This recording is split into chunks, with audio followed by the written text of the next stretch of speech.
The room smelled like old money and fresh flowers, and I remember thinking that even the air in that house felt like it was trying to keep me out. There were nearly 250 people in that ballroom. Crystal chandeliers. A string quartet in the corner. My daughter standing across the room in a blue dress that made her look exactly like her father did in the one photograph I still kept in my nightstand drawer. And there was my future son-in-law's father standing at the center of it all with a champagne flute in one hand and 30 years of lies in the other. He raised his glass and looked directly at me, and the smile that crossed his face was the kind that men like him had been perfecting their whole lives. Patient, practiced, cruel. To the joining of our families, he said, though of course some families bring more to the table than others. The laughter that rippled through the room was polite and confused, the kind people produce when they aren't quite sure what they just heard. But I heard it clearly. I had been waiting to hear something like it for 31 years. I set my glass down slowly. My hands did not shake. They hadn't shaken since the morning the foreman knocked on my door and told me that my husband wasn't coming home, and I decided, standing there in my housecoat with my daughter asleep in the next room, that I would never let anyone watch me fall apart again. Actually, I said, loud enough that the quartet stopped playing, I think you and I should talk about exactly what I bring to the table. The color left his face like someone had pulled a drain plug. That moment had been 31 years in the making, and it started the way most long stories do, with something being taken and someone deciding not to forget. My husband was a miner. That is not a metaphor or a shorthand for something romantic. He went underground every day in Harlan County with a light on his helmet and a pencil tucked behind his ear because he was always writing things down. Safety observations, measurements, dates, and times. He called it his habit. His supervisor called it annoying. I called it the reason we had a daughter still alive to wear that blue dress. His name was Thomas. He had big hands and a laugh that came from somewhere deep, and he believed, sincerely and without irony, that the company he worked for would do right by its people, if you just held them to their word. That was who he was. A man who believed in accountability. He died on a Tuesday in March. The official report said equipment failure. Unavoidable. Tragic. The company sent a casserole and a check for $4,000 and a letter expressing their deepest sympathies, and then they closed the investigation in 11 days. My daughter was 2 years old. I was 29, and I was alone, and I knew even then that the report was wrong. Thomas had written to me 2 weeks before the accident. He was worried about a particular shaft. The ventilation system had been flagged in an internal inspection, and the flag had been ignored. He had the documentation. He said he was keeping copies. I found those copies in the bottom of this toolbox 3 days after the funeral, folded inside a sealed envelope with my name on it and the words "just in case" written in his handwriting. I did not go to the police. I did not go to a lawyer. I was 29 years old with a 2-year-old daughter, $4,000, and no college degree in a county where the mining company employed half the people I knew. I was terrified in ways I do not have words for, even now. But I did not throw those papers away. I put them in a fireproof lockbox underneath the floorboard of my bedroom closet, and I went back to work, waitressing 6 days a week, and I raised my daughter the best way I knew how. I got my teaching certificate at night school when she was 4. I was in a classroom by the time she started kindergarten. I taught 6th grade English for 26 years in the same building where I had gone to school myself, and I told my daughter stories about her father every single night until she was old enough to carry them herself. I told her he was good. I told her he was careful. I told her the company that took him had not paid the price they should have paid. I did not tell her about the lockbox. I was protecting her from a weight she was too small to carry, and then she got older and I kept protecting her because it had become a habit, and habits are the hardest things to break. Her name is Caroline. She has her father's hands and my stubbornness, which is either a blessing or a problem depending on the day. She grew up smart and kind and furiously independent in the way that daughters of single mothers sometimes do. Like they absorb not just the love, but also the vigilance. She put herself through nursing school on scholarships and part-time jobs and sheer refusal to be anything other than fine. I was proud of her in a way that had no ceiling. When she called me her second year of nursing to say she had met someone, I cried in the kitchen after I hung up the phone, and those were the good kind of tears. She sounded so happy. That happiness was what I had been working toward every single day since Thomas died. It was the only payoff I had ever really wanted. She brought him home for Thanksgiving. His name was Daniel. He was tall and quiet, and he helped me carry dishes without being asked, and he listened when I talked, which sounds like a small thing, until you have spent enough time with people who don't. He was studying for his engineering license. He asked about my husband, something almost no one ever asked. And when I told him what I knew, he nodded seriously and said that kind of thing happened more than people admitted. He seemed like a good man. I liked him immediately. What Caroline did not tell me was his last name. I only found out 4 months later when she gave me his parents' address to mail a thank you card for a birthday gift they had sent. I stood at my kitchen counter with the envelope in my hand and read the return address 3 times. Whitfield. The company that had killed my husband was called Whitfield Mining. It had been started by a man named Gerald Whitfield, who had run it for 40 years and expanded it into a regional operation with subsidiaries in 5 states and a reputation for production efficiency that was widely admired by people who had never met the families of the men who provided that efficiency. His son, Robert Whitfield, had taken over the company when Gerald stepped back. Robert was Daniel's father. I sat down on the kitchen floor and I did not get up for a long time. What I did not do was call Caroline immediately and scream. I understood the impulse. I also understood that she loved this man and that she had not made a choice to harm me, and that some disasters require more than one breath before you open your mouth.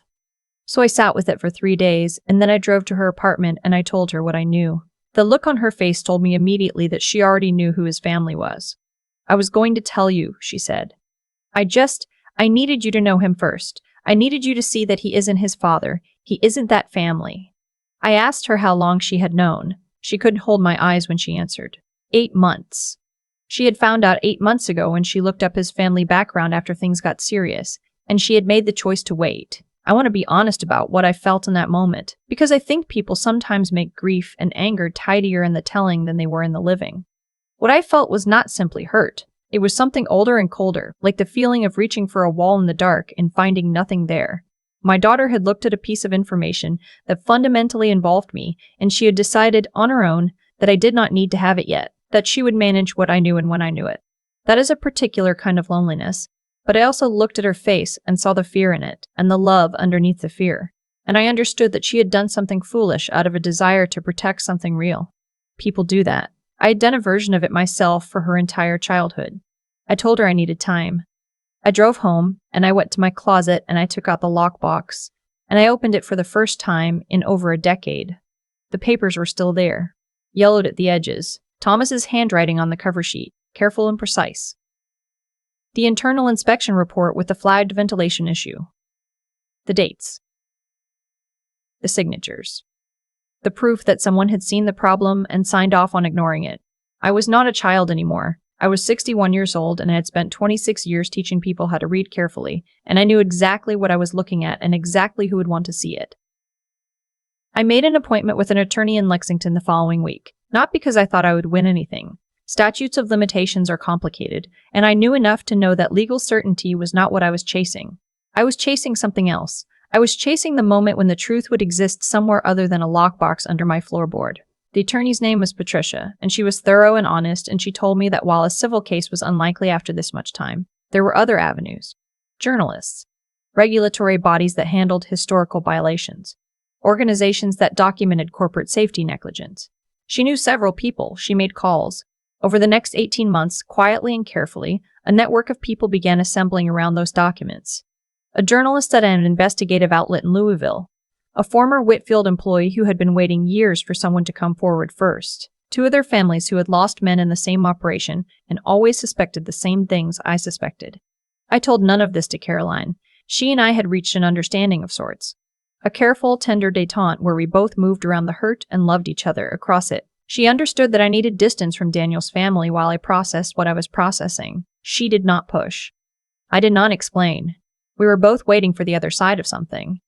Daniel proposed on a Thursday in October. Caroline called me first, before she called anyone else, and she was crying and laughing at the same time, and she said, "Mom, I need you to be happy about this. I need you with me." I told her I was with her, and I meant it. The engagement party was Robert Whitfield's idea. He wanted it at his house in Lexington, a restored estate property outside the city, with a gated entrance and a guest list of 250 people, drawn from 3 decades of business connections and country club memberships. Caroline told me about it with a careful expression that said she was waiting to see which version of me would respond. I told her I would be there. I told her to give me the address. What I did not tell her was that Patricia's journalist had published a preliminary piece 2 weeks earlier in the Louisville paper. Not the full story yet, but enough to ask questions publicly about safety records and historical accountability at Whitfield Mining. The piece had named no specific incidents yet. It was the first stone dropped into still water, and the ripples had only just started to move. I also did not tell her that I had, very carefully, sent a copy of the original documents to 2 people who would be at that party. Not to cause a scene, simply so that the truth would be in the room, carried by people with the credibility to use it. I wore a dress the color of slate, and I did my hair, and I drove myself to Lexington, and I stood in that ballroom, and I watched Robert Whitfield work the room with the ease of a man who had never spent a single day wondering whether he had done enough to keep the people under his care alive. He was in his early 70s, silver-haired and thick through the shoulders. The kind of man who shook hands firmly and held eye contact and donated to local charities and had convinced himself, I think genuinely, that those things balanced a ledger that did not actually balance. He looked at me across the room at one point, and I saw the calculation happen behind his eyes. The assessment. The filing away. He knew who I was. Of course he did. Daniel would have told him. And I watched him decide that I was not a problem, that I was a tired schoolteacher from Harlan County who should be grateful to be in this room. When he made his toast, the room gathered close. Champagne in hand. Warm lighting. The gentle performance of a patriarch blessing his son's happiness with the assumption that everything good in the room had flowed from him. To the joining of our families, he said, looking at me. Though of course some families bring more to the table than others. There was a beat of confused laughter. My daughter's face went white. I set down my glass. Actually, I said, I think you and I should talk about exactly what I bring to the table. I did not raise my voice. I had been saving it for 31 years, and I was not going to waste it on volume. I spoke clearly, the way I had spoken to 6th graders for a quarter century. The way you speak when you know that what you are saying matters, and you intend for every single person in the room to hear it. My name is Ruth Callahan. My husband was Thomas Callahan, and he worked for your father's company for 9 years before he died in a mine collapse in March of 1993. I paused. The official report said it was unavoidable, but your father's own internal inspection team had flagged the ventilation failure in that shaft 6 weeks earlier, and someone at Whitfield Mining signed off on leaving it unaddressed. I have the documents. The string quartet had stopped playing. The room was completely silent. Robert's face was doing something complicated. He was trying to smile and frown at the same time, trying to find the right expression for a situation that his whole life had been designed to prevent. That is a serious accusation, he said quietly. This is not the time or place. You chose the time and place, I said. You put me in this room and you told 250 people that I don't belong here, so I think this is exactly the time and place. I did not look at Caroline. I could not look at Caroline yet, but I heard her make a small sound from somewhere to my left, and it was not the sound of someone who wanted me to stop. Thomas was 29 years old, I said. Our daughter was 2. I raised her alone, and I worked every year of those 31 years knowing what I knew and waiting until I could do something with it that would mean something. That journalist in Louisville, the one with the story about Whitfield Mining's safety records, she has a copy of those documents now, and so does the regulatory reporter at the Kentucky Courier-Journal, and so does the attorney who represents 4 other families from that same operation. Robert's champagne glass came down slowly onto the nearest table. I did not come here tonight to ruin your party, I said. I came here because my daughter loves your son, and I believe your son is a good man who has nothing to do with what his grandfather built or what his father chose to protect. I came here because Caroline asked me to be here, and there is nothing in this world that could keep me from a room where she needs me. I looked at him steadily. But I will not stand in your home and let you tell this room that I bring nothing to the table. I bring 31 years of keeping a promise to a man who believed that the truth was worth writing down. I reached into my bag and set a single folded document on the table beside me, a copy of the original inspection report. Thomas's handwriting on the cover, still clear after 3 decades. The story is already out, I said quietly. I'm not asking you for anything tonight. I'm just making sure you understand that I have been in this room the whole time. I picked up my glass, took 1 sip, and set it back down. And then I walked to my daughter. Caroline was standing with both hands pressed over her mouth, and her eyes were wet. And when I reached her, she grabbed my arm with both of hers and held on with the grip of someone who has just realized how close they came to losing their footing. Mom, she whispered. I know, I said. I'm sorry I didn't tell you sooner. I'm sorry I thought I could manage it. I should have, Caroline. I covered her hands with mine. You were trying to protect something you loved. I know what that looks like from the inside. I've been doing it for 30 years. I squeezed her hands. We're going to be all right. She leaned her forehead against mine the way she used to when she was very small after a bad dream, when she needed to feel that I was solid and still there. Daniel found us a few minutes later. He looked shaken in the way of a person who has just learned that the foundations of their family story have more cracks than anyone told him. He looked at me with an expression I recognized. It was the particular grief of people who are good at heart and have to reckon with the harm that has been done in names they carry. I didn't know the details, he said. I knew there were things my father didn't talk about. I didn't know. I'm sorry, Ruth. I'm sorry for what happened to your husband. I believe you, I said. And I did. Some truths you can read in a person's face. The party did not recover exactly, but neither did it collapse. Guests moved in careful clusters, speaking in low voices. Robert Whitfield left early with his wife and did not say goodbye to anyone that I saw. The string quartet played one more piece and packed up their instruments. I stayed until the end. I ate the good food and I talked to the people who came to speak to me with eyes wide and voices hushed. People who had heard what I said and were still turning it over. I met Daniel's aunt, a quiet woman from Frankfurt who found me near the dessert table and said only, "Good for you," and pressed my hand before walking away.